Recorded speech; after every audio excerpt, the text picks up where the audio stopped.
Hey,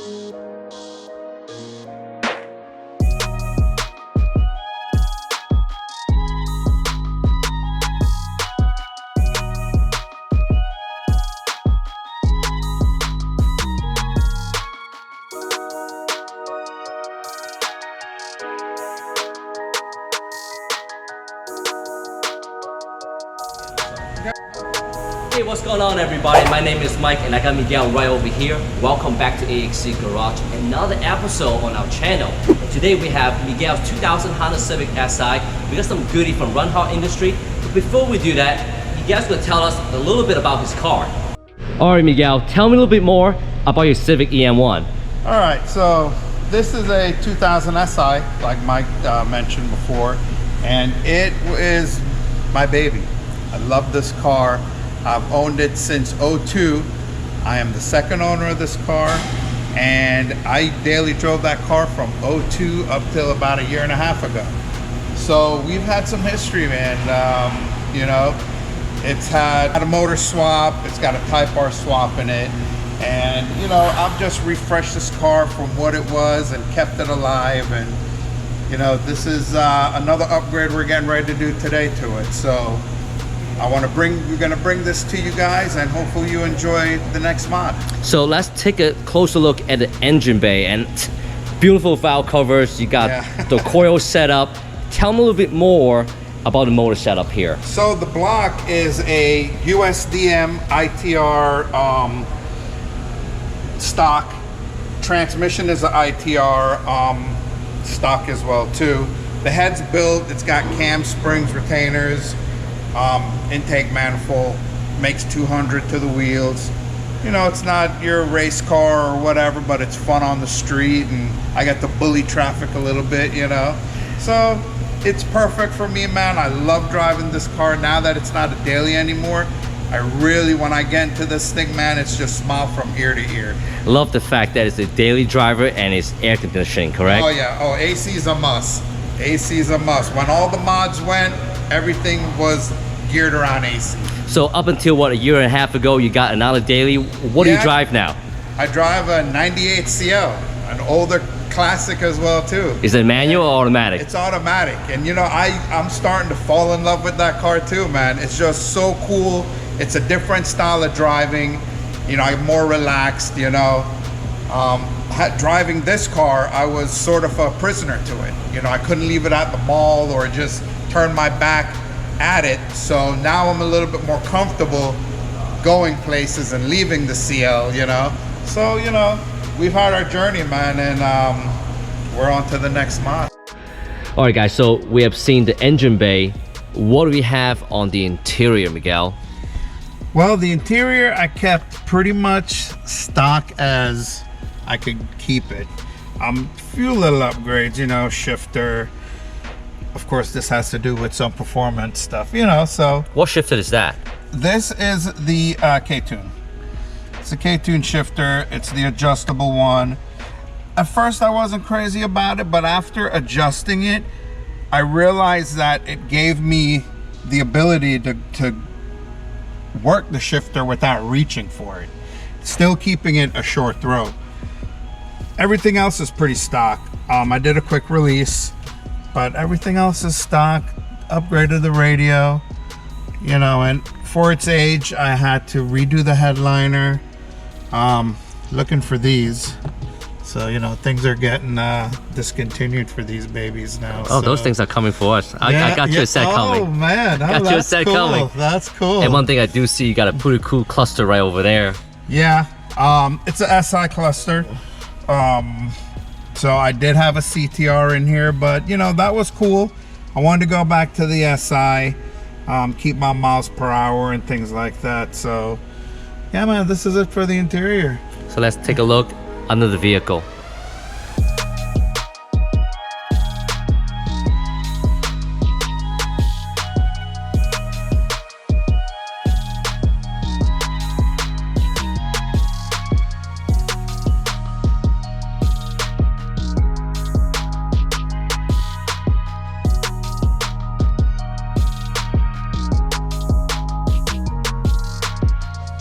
All right, so underneath the car, Miguel, tell me a little bit more. Let's start with the suspension. Okay, suspension is the Pro Cs, Skunk 2 Pro Cs. All the bushings are hard race. I have the hard race extended ball joint for control arm geometry. That's pretty much it. I did convert the car from a power steering system to a manual rack. Do you feel that's better? I felt that I could hold the car a little more. With the power steering, the car just felt a little bit too loose. So, and you're running, like it. I'm sorry, and you're running a stock sway bar? I was just curious Yes, here. Yeah, stock sway bar. Sway bar is stock. Pretty much a lot of it is stock, just upgraded bushings.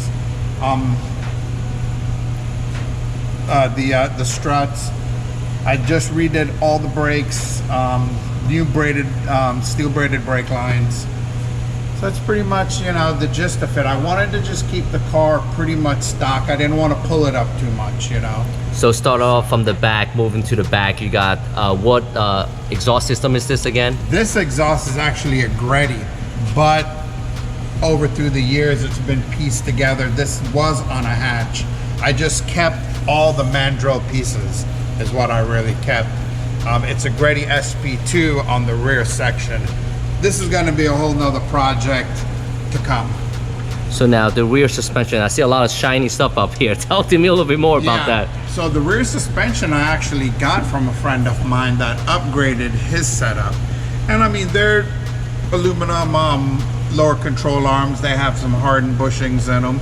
They did for the time being. The price was great. I put them in, no problems. I do see some heart rate stuff up here. What do you have back here with a heart rate? Hard race is the upper camber adjustment arm here, and I also have the trailing arm bushing in here too. Is the hard race.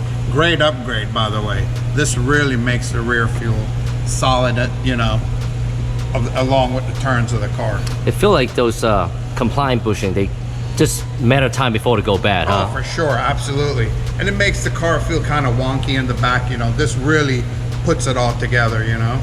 So we got the front up on top. We got a view on the bottom. Let's get to the table and see what we have over here. All right, guys, to start off this video, we got ourselves a set of battery terminal cables from RunHard Industries. Let's take a closer look. Guys, RunHard Industries specialize in K-swap in both front-wheel drive and rear-wheel drive applications. One of the most overlooked pieces are the battery cable. Now we all have our bad experience with faulty cable or ground cable, which can be very frustrating. Biggest advantage of swapping over and installing new battery cable is that your car is going to thank you. Benefit doing so is smoother idle, more accurate reading from your instrument cluster, and stronger startup. Now let's talk about some tech info. RunHard Industries charge harness and ground cables are hand built from scratch and using the best material available, that is oil, grease, and high heat resistant. They can come in your choice of braided mesh sleeving or Raychem DR25 extreme high temperature sleeving. These cables come as direct OEM fit replacement for most applications and also can be customized to your very own applications. All right, here we go, Miguel. So you got these cables from RunHard Industries. Yeah. What do you think about their products so far? Okay, so when I first got the kit, my first thing was, let's see the quality of it. I mean, I work with OEM parts all day long. It is the best you can get. So going with something aftermarket now, quality is my next pet peeve. So looking at it, you know, you could see that the construction's really well done. Everything's heat shrinked. I believe this is a fire rating sleeve, high temp, really done well. And I mean, I think this is really gonna give a lot of longevity. So now I see you got a negative terminal right over there. These are ground right over here. Yeah, these are going to be some chassis ground, chassis to the transmission. Again, very well done. The crimps look nice, heat shrinked. Really good stuff. And you got a positive cable right over here. Yeah, same deal here. Very well done. You know, I mean, this is They give you plenty of slack, so you know the length won't be an issue. And I from reading some of his literature, they custom make stuff, you know, whatever you got going on, they can do. So this looks really, really good. And I love the boots as well too. They feel really good. I love the fact that it can look very, very OEM like, with the battery boot and also the boot back over here for the starter motor. I know they also specialize in K-series swap. So whatever you have, they can customize exactly to the way you want it. And also every single one are handmade by RunHard Industries. Absolutely. Now the very last piece right over here, we have a charge harness, correct? Correct. So you know, when most of your charge harness on the factory end of it is all incorporated together. When you do an aftermarket harness now, engine harness, it doesn't come with the charge harness. This is a great harness from the fuse box to the alternator. So now you have everything working the way it's supposed to, you know, just like the factory. It's just not together in one harness. Right, so on today's videos, we are not ready for that yet because we ordered a aftermarket harness. It has not arrived yet. So we'll do that on another video. To start off with, we go ahead and do the negative, the positive, and also the ground cable, correct, Miguel? Correct. What's first? All right, so we're gonna go ahead and we're gonna attend to the battery stuff. I'll probably move the intake out of the way, give us a little bit more easier way to assess the starter. So yeah, man, I think it's gonna be good, you know. Battery terminal stuff is probably the #1 thing for all the stuff that the car needs to work, you know, and I'm glad we're doing this upgrade.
All right, guys, so we got the old cable right over here, and then we got the RunHard Industry cable over here.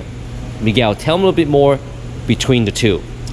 Well, I think this one, obviously, like I said, it's a little bit longer, so you can kind of tuck it and run it to your own way that you like it, I guess. But the construction looks the same, you know, a little bit more beefier, as where this is like, you know, it's shielded with factory stuff tape. This has a real nice shield on it, heat treated. What we're gonna try to do is we are gonna swap the connectors from here onto here so we can run it in the factory location and see how that comes out.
All right, so the positive negative cable is all done. Miguel just working on the battleground cable right over here, one here, and then one right over here. Should be pretty simple test.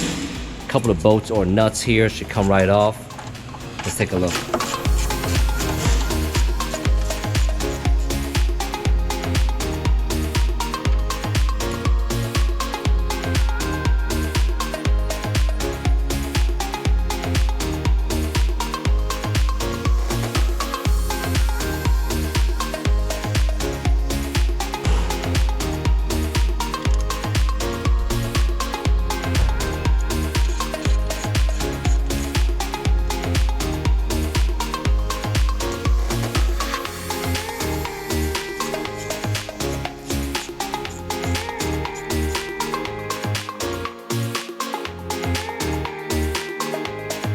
All right guys, take a look at the factory OEM ground cable. Look how old and crusty that look. And comparing to the RunHard Industries cable. So much better.